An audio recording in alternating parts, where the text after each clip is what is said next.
जय मसीह की। मसीह में मेरे प्यारे भाई और बहनों, मैं आपका भाई सूरज हमेशा की तरह आप सभी को एक बार फिर से सत्य की खोज में स्वागत करता हूं। तो चलिए हम शुरू करते हैं हमारे आज के बाइबल अध्ययन।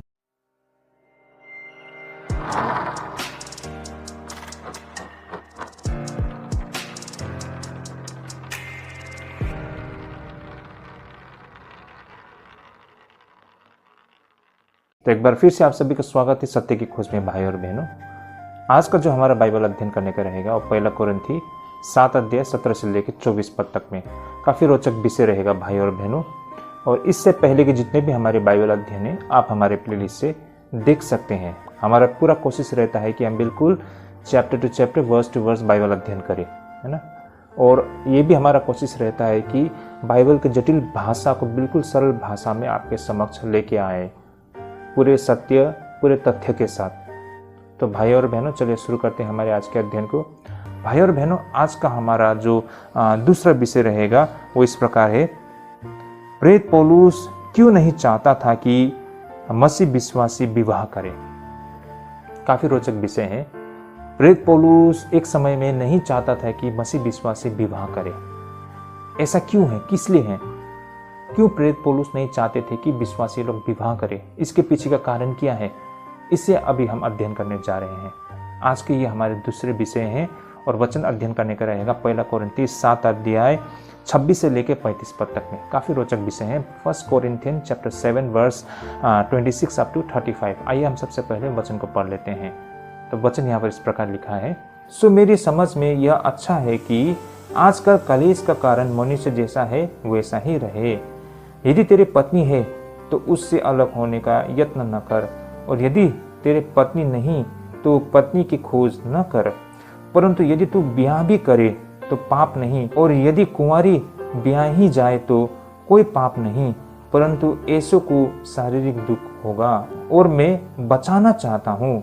हे भाइयों, मैं यह कहता हूँ कि समय कम किया गया है, इसलिए चाहिए कि जिनके पत्नी हो वे ऐसे हो मानो उनकी पत्नी नहीं, और रोने वाले ऐसे हो मानो रोते नहीं, और आनंद करने वाले ऐसे मानो आनंद नहीं करते, और मोल लेने वाले ऐसे हो कि मानो उनके पास कुछ है ही नहीं, और इस संसार के बरतने वाले ऐसे हो कि संसार ही के ना हो ले, क्योंकि इस संसार के रीति और व्यवहार बदलते जाते हैं। सो मैं ये चाहता हूँ कि तुम्हें चिंता न हो। अविवाहित पुरुष प्रभु की बातों की चिंता में रहता है कि प्रभु को क्यों कर प्रसन्न रखे, परंतु विवाहित मनुष्य संसार की बातों की चिंता में रहता है कि अपनी पत्नी को किसी रीति से प्रसन्न रखे। विवाहित और अविवाहित में भी भेद है। अविवाहित प्रभु की चिंता में रहती है कि वो देह और आत्मा दोनों में पवित्र हो, परंतु विवाहित संसार की चिंता में रहती है कि अपने पति को प्रसन्न रखे। यह बात तुम्हारे ही लाभ के लिए कहता हूँ, ना कि तुम्हें फंसाने के लिए, वरन इसलिए कि जैसा सोता है वैसा ही किया जाए, कि तुम एक चित्त होकर प्रभु की सेवा में लगे रहो। ओके, आमेन। भाई और बहनों, जो मैंने विषय रखा आप लोग के सामने में, शायद आप लोग को स्पष्ट हो रहा होगा ना। प्रेरित पौलुस क्यों नहीं चाहते थे कि मसीह विश्वासी विवाह करे? एक समय में प्रेरित पौलुस नहीं चाहते थे। भाई और बहनों, कई मायने में ये अफसोस की बातें हैं कि प्रेरित पौलुस ने इस अध्याय की शुरुआत इस खंड से नहीं की, क्योंकि इसमें उनकी पूरी स्थिति का सारा निहित है। कहने का तात्पर्य भाई और बहनों, मैंने बिल्कुल शुरुआत में से कहा है कि 7 अध्याय विवाह से संबंधित है, और आज अभी जो हमने पढ़ना शुरू किया है, बेहतर होता अगर ये 7 अध्याय की बिल्कुल शुरुआत से अगर इसे हम देख पाते तो विषय और भी स्पष्ट होती, लेकिन बीच में जाकर ये बातें हमको यहाँ पर दिखाई पड़ती है। तो भाई और बहनों, इस पूरे अध्ययन में हमने महसूस किया होगा कि प्रेरित पौलुस विवाह को महत्व नहीं दे रहा था। बार बार ऐसा लग रहा था मानो वह केवल व्यभिचार से बचने के लिए मात्र रियायत के रूप में विवाह की अनुमति दे रहा हो, जैसे कि विवाह केवल दूसरा विकल्प हो। इसे समझने के लिए हम पहले इसके शाब्दिक अर्थ को समझने का प्रयास करते हैं। सर्वप्रथम 26 पद को हम देखते हैं। यहाँ पर 26 पद में क्या लिखा है भाई और बहनों? सो मेरी समझ में यह अच्छा है कि आजकल कलेश के कारण मनुष्य जैसा है वैसा ही रहे। प्रेरित पौलुस कहते हैं यहाँ पर ना कि आजकल कलेश के कारण मनुष्य जैसा है वैसा ही रहे, जिस स्थिति में आप हो वैसे ही रहो, कोई परिवर्तन करने के लिए प्रयास न करें। जिससे प्रेरित पौलुस का कहना था कि ईसाइयों को पहले से ही कठिनाइयां हो रही है क्योंकि लोग उनके विरोध कर रहे हैं, है ना। लेकिन प्रेरित पौलुस का यह भी विश्वास था कि प्रभु यीशु मसीह जल्द ही, बहुत ही जल्द वापस आएंगे, लेकिन उनके लौटने से पहले उन्हें और अधिक उन सारे खतरे और परेशानियों का सामना करना पड़ेगा ना। तो यीशु मसीह का लौटने से पहले ये कष्ट, ये मुसीबत का समय रहेगा जिसको हर किसी को सामना करना पड़ेगा। और प्रेरित पौलुस को ये भी लगता था कि यीशु मसीह का आगमन बहुत ही जल्द होने वाली है। यही कारण यह उनके जीवन में महत्वपूर्ण बदलाव करने का समय नहीं थी। मेरे बातों को आप लोग समझ पा रहे होंगे ना। प्रेरित पौलुस क्यों नहीं चाहता था कि लोग अपने जीवन में बदलाव लाए ना। जो विवाहित है वो वैसे ही रहे और जिन्होंने विवाह नहीं किया वो ना करे, है ना। जैसे हैं वैसे ही रहे। तो ऐसा क्यों कहते हैं प्रेरित पौलुस? और वो जोर देते हैं कि लोग बेहतर होगा कि वो विवाह ना करे। विवाह करते भी है तो फिर आगे जाके उनको समस्या को सामना करना पड़ेगा, क्योंकि प्रेरित पौलुस को लगता था कि यीशु मसीह का आगमन तुरंत होने वाली है, बहुत ही जल्द होने वाले हैं।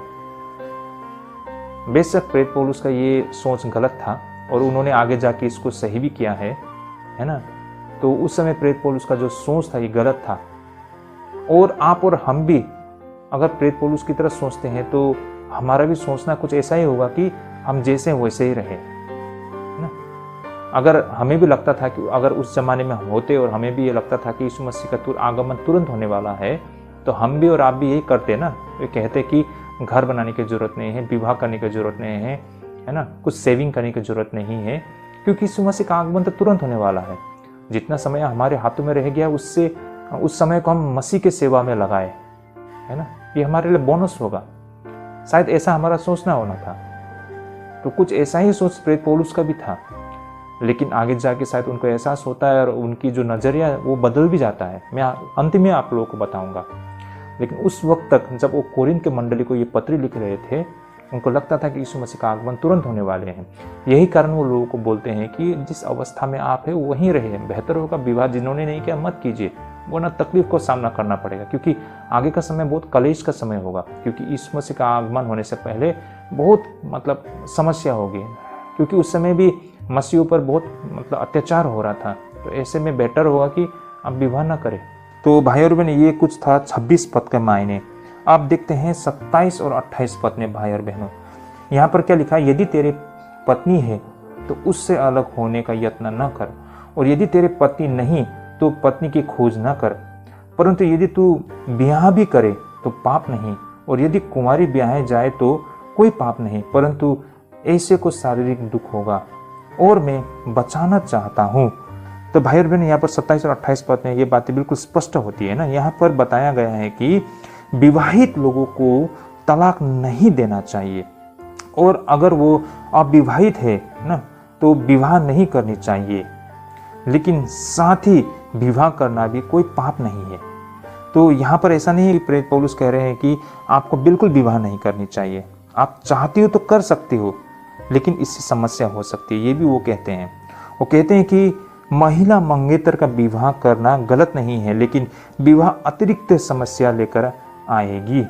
यहाँ पर प्रेरित पौलुस ने नहीं बताया कि ये परेशानी क्या थी, है ना, किस तरह की समस्या ये परेशानी होगी, उन्होंने ये स्पष्ट नहीं किया है। हो सकता है कि इसकी तात्पर्य एक बेहद प्रेम करने वाले पति पत्नी के लिए भी एक दूसरे की जरूरतों और भावनाओं को साझा करना हमेशा आसान नहीं होती है।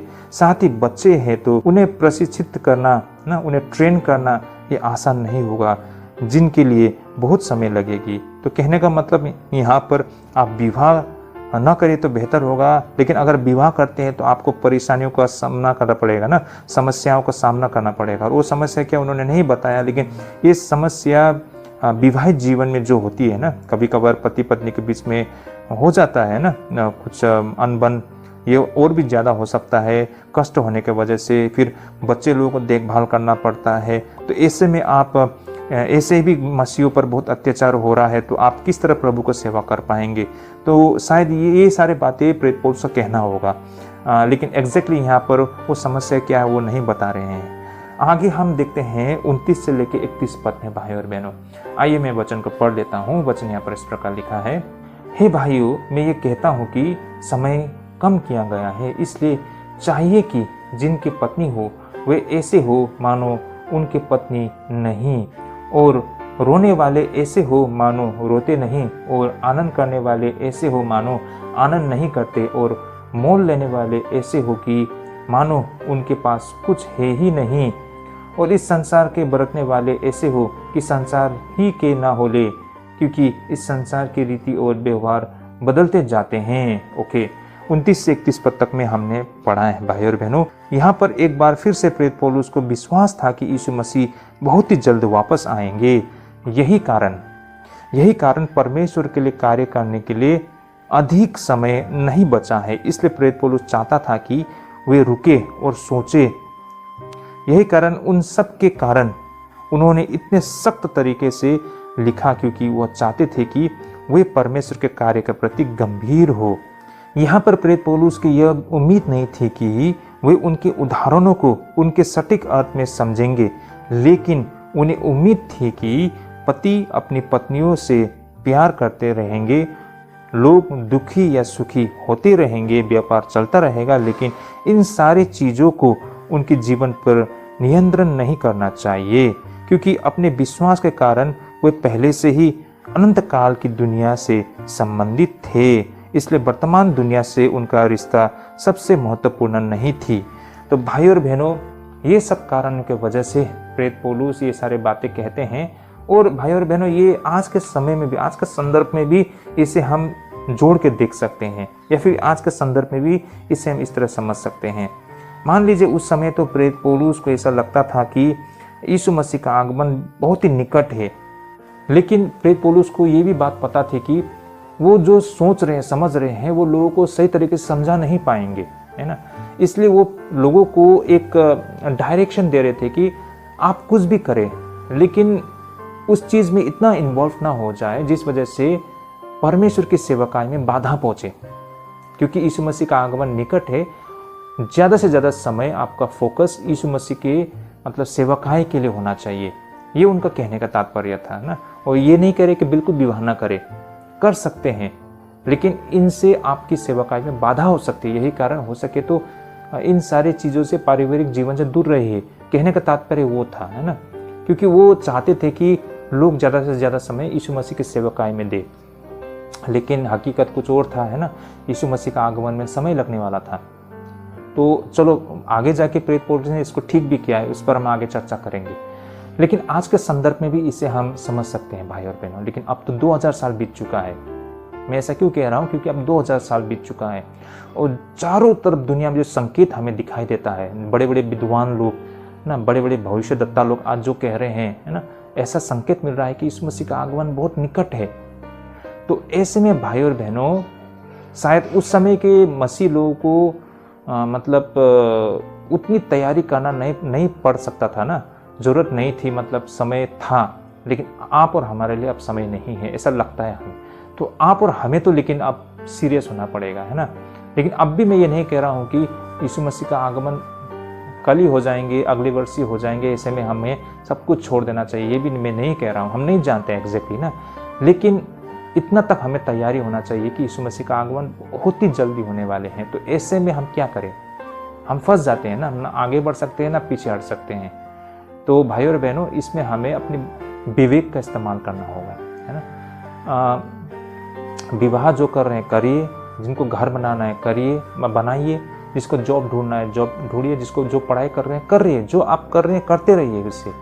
लेकिन ख्याल रखिए कि हमारा जो मकसद इस दुनिया में है वो परमेश्वर की आराधना करना है ना, अपने भ्रष्ट जीवन से मुक्ति पाना है, सत्य को अभ्यास में लाना है, क्योंकि इस दुनिया में हम बहुत ही टेम्पररी है। यीशु मसीह हमें लेने के लिए जल्द आने वाले हैं, है ना। तो ऐसे में भाई और बहनों, इस दुनिया को अपना मत बना लीजिए, है ना। मतलब इतना मत चले जाइए अंदर की मतलब वापस आना दिक्कत हो जाए। आप जॉब करिए, इसलिए कीजिए ताकि आपकी जरूरत पूरा हो सके, है ना। आप पढ़ाई कीजिए ताकि आप ज्ञान को हासिल कर सके, है ना। आप घर बनाए ताकि आपको सुरक्षित मतलब रहना है, लेकिन इसी को आपका जीवन को उद्देश्य मत बना लीजिए कि इसके पीछे दौड़ते दौड़ते प्रभु से बहुत दूर हो जाए, क्योंकि प्रभु का आगमन ऐसे भी निकट है। इसलिए जितना समय आप संसारी चीज़ों को देते हैं उससे थोड़ा ज़्यादा आप उससे थोड़ा ज़्यादा जितना हो सकता है परमेश्वर की सेवकाई में दीजिए, तो ये बेहतर होगा। क्योंकि हम नहीं जानते हैं, ऐसे भी समय बहुत बीत चुका है, ऐसा अनुमान है कि यीशु मसीह का आगमन तुरंत होने वाला है। तो ऐसे में हम सभी को तैयार रहना बहुत ज़रूरी है आज के संदर्भ में। भाई और बहनों, उस समय में प्रेरित पौलुस को लगता था कि वर्तमान संसार खत्म होने की प्रक्रिया में है। परमेश्वर ने भविष्य की घटनाओं की दिशा पहले ही तय कर दी है, इसलिए भविष्य के प्रति हमारी आशा को उन्हें इन जीवन के मामलों के विषय में बहुत सारी चिंताओं से मुक्त होना हमें चाहिए भाई और बहनों। तो अब देखते हैं आखिर में हम 32 से लेके 35 पद में भाई और बहनों, यहाँ पर 32 से लेके 35 पद में क्या लिखा है वचन, सो मैं ये चाहता हूँ कि तुम्हें चिंता न हो। अविवाहित पुरुष प्रभु की बातों की चिंता में रहता है कि प्रभु को क्यों कर प्रसन्न रखे, परंतु विवाहित मनुष्य संसार की बातों की चिंता में रहता है कि अपनी पत्नी को किस रीति से प्रसन्न रखे। विवाहित और अविवाहित में भेद है। अविवाहित प्रभु की चिंता में रहती है कि वो देह और आत्मा दोनों में पवित्र हो, परंतु विवाहित संसार की चिंता में रहती है कि अपने पति को प्रसन्न रखे। ये बात तुम्हारे ही लाभ के लिए कहता हूँ, ना कि तुम्हें फंसाने के लिए, वरन इसलिए कि जैसा सोचता है वैसे ही किया जाए कि तुम एक चित्त होकर प्रभु की सेवा में लगे रहो। ओके, आमेन। प्रभु को धन्यवाद हो। यहाँ पर कुछ बातें और भी स्पष्ट की गई हैं। यहाँ पर प्रेरित पौलुस चाहता था कि विवाहित पुरुष और महिलाएं परमेश्वर की कार्य की मांगों के विषय में सोचे, और यह तब मुमकिन हो सकता है जब उन्हें अपनी पत्नी या पत्नी की जरूरतों के विषय में भी सोचना पड़ेगा। जो लोग अकेले थे वे परमेश्वर के कार्य पर ध्यान केंद्रित करने के लिए बिल्कुल स्वतंत्र थे, और महिलाओं के लिए परमेश्वर की शारीरिक और आत्मा से सेवा करने का अर्थ है हर तरह से उनकी सेवा करना। यहाँ पर शरीर और आत्मा अलग नहीं है, इसका मतलब संपूर्ण व्यक्ति से है भाई और बहनों। प्रेरित पौलुस ने इस समस्या की ओर ध्यान दिलाया क्योंकि वो नहीं चाहता था कि कोई भी अपने ईसाई जीवन में चिंतित हो, लेकिन वो नहीं चाहते थे कि उनके शब्द लोगों को नियंत्रित करने के लिए उनके गले में रस्सी के मोटे टुकड़े की तरह पड़े। उन्हें विवाह को चुनने की स्वतंत्रता थी। वो चाहता था कि वो सब कुछ करें जो उन्हें परमेश्वर की स्वतंत्र सेवा करने में मदद करेगी। तो भाई और बहनों, यहाँ पर प्रेरित पौलुस ये बात भी स्पष्ट करते हैं ना, इसलिए वो कहते हैं 35 पद में, यह सब तुम्हारे ही लाभ के लिए कहता हूँ, ना कि तुम्हें फंसाने के लिए। तो भाई और बहनों, यहाँ पर प्रेरित पौलुस उन्हें दबाव नहीं देना चाहते थे, है ना। वो उन्हें क्या होने वाला है भविष्य में वो बता रहे थे, और उनके लिए उनके सामने ऑप्शंस रखा गया था। आप किसे चुनते हो, और जब ऑप्शंस को चुनते हो तो आपके साथ क्या हो सकता है, ये बातें प्रेरित पौलुस बता रहे थे। प्रेरित पौलुस उन्हें जोर जबरदस्ती नहीं कर रहे थे। ये बातों को भी हमें समझना होगा, क्योंकि प्रेरित पौलुस उन्हें लेकर कंसर्न थे ना, उनका नियत बहुत साफ था। बेशक प्रेरित पौलुस का अंदाजा जो था गलत था ना, उसका सोचना, उसका विचार शायद परफेक्टली सही नहीं था, आज के संदर्भ में हम देखेंगे, लेकिन उनका नियत बहुत साफ था भाई और बहनों, और यही कारण आगे जाके उन्होंने इसमें बदलाव भी लाया है। ये बात को हमें समझना होगा। तो भाई और बहनों, ये था हमारे इस पैसेज के शाब्दिक अर्थ, लिटरल मीनिंग। अब आइए हम इस पैसेज के वास्तविक अर्थ के कुछ बिंदु को हम चर्चा करते हैं और इससे हम समझने के लिए कोशिश करते हैं। भाई और बहनों, हमने पहले भी देखा है कि यहूदी जो होते हैं वे विवाह को महिमा मंडित करते थे और इसे एक पवित्र कर्तव्य मानते थे। भाई और बहन, इस पर हमने पहले भी चर्चा किया है ना, जैसे कि यहूदी लोगों के लिए विवाह एक बहुत ही महत्वपूर्ण कार्य है उनके जीवन में। हर यहूदियों को विवाह करना पड़ता है। मात्र ऐसे व्यक्ति को छूट होती है जो व्यवस्था का अध्ययन करते हैं, उन्हें मात्र इसकी छूट होती है, अथवा सभी लोगों को विवाह करना पड़ता है ना।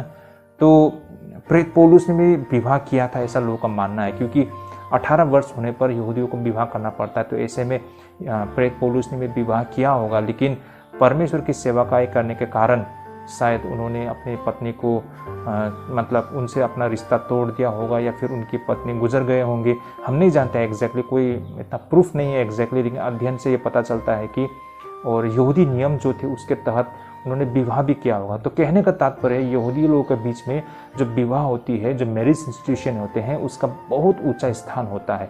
ये परमेश्वर के आज्ञा वो मानते हैं ना, परमेश्वर ने भी कहा था ना, मतलब बढ़ो, फैलते जाओ, आगे बढ़ो ना, मतलब ये बातें परमेश्वर ने अब्राहम को कहा था। तो आप सभी को ये बातें याद होगी। यही कारण भाई और बहन, यहूदी परंपरा के अनुसार विवाह न करने का केवल एक ही वैध कारण था और वह था व्यवस्था का अध्ययन करना। ग्रीक दुनिया में स्टोइक दार्शनिक, स्टोइक फिलोसोफर ने कभी विवाह नहीं की थी। वो कहा करते थे कि एक शिक्षक बनकर वह दुनिया के लिए उससे कहीं अधिक कार्य किया है बजाय 2 या 3 बदसूरत नाक वाले लड़के पैदा करना, है ना। तो ये कहना था स्टोइक दार्शनिक ना, वो बहुत संतुष्ट थे, उन्होंने विवाह नहीं किया था ना। विवाह करके बच्चे पैदा करने से बेहतर उन्होंने दुनिया को शिक्षा देकर बहुत अच्छा काम किया है ना।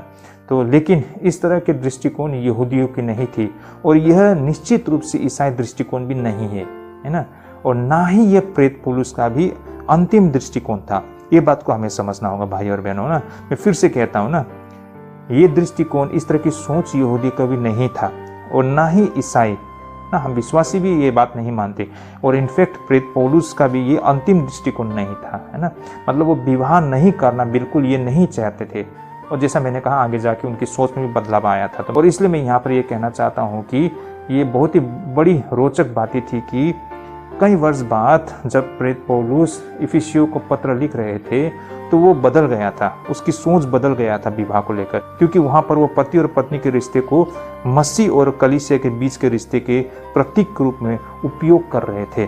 जैसे कि इफिसियों 5 का 22 से लेकर 26 पद में ये बात कहा गया है ना। मैं इसे पढ़ के सुनाता हूँ। देखिए भाई और बहनों, क्या कहते हैं प्रेत पौलुस इफिसियों का पत्री 5 का 22 से, हे पत्नियों, अपने अपने पति के ऐसे अधीन रहो जैसे प्रभु के, क्योंकि पति पत्नी का सिर है, जैसे कि मसीह कलीसिया का सिर है और आप ही देह का उद्धार करता है।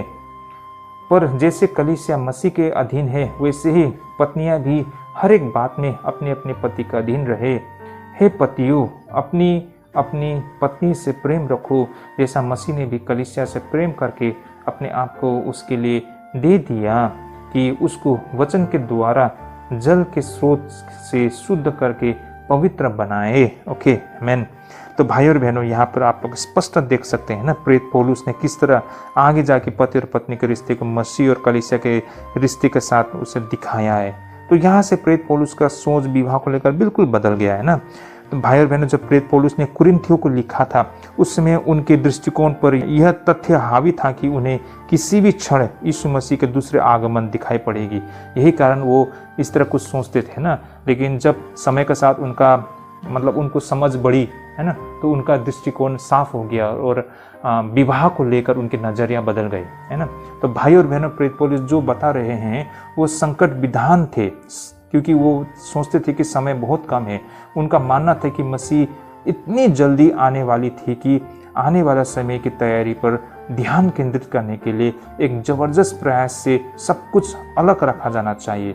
सबसे महत्वपूर्ण मानवीय गतिविधि और सबसे प्यारे मानवीय रिश्ते को भी छोड़ देना चाहिए। यही सब एकाग्रता को बाधित करते हैं और ढीले करते हैं। मतलब कहने का तात्पर्य यहाँ प्रेत पौलुस का ये था कि विवाह करते हैं तो सेवकाई में ये ध्यान लगाने में बाधा उत्पन्न करती है, ढिलाई बरतती है।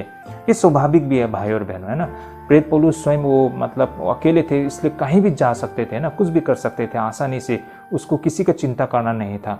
लेकिन विवाहित व्यक्ति पुरुष या महिला के लिए ये नहीं होता है ना, उस पर परिवार का बोझ होता है, जिम्मेदारी होता है, तो वो उसे मतलब नज़रअंदाज करके यूं ही कहीं नहीं चले जा सकते हैं ना।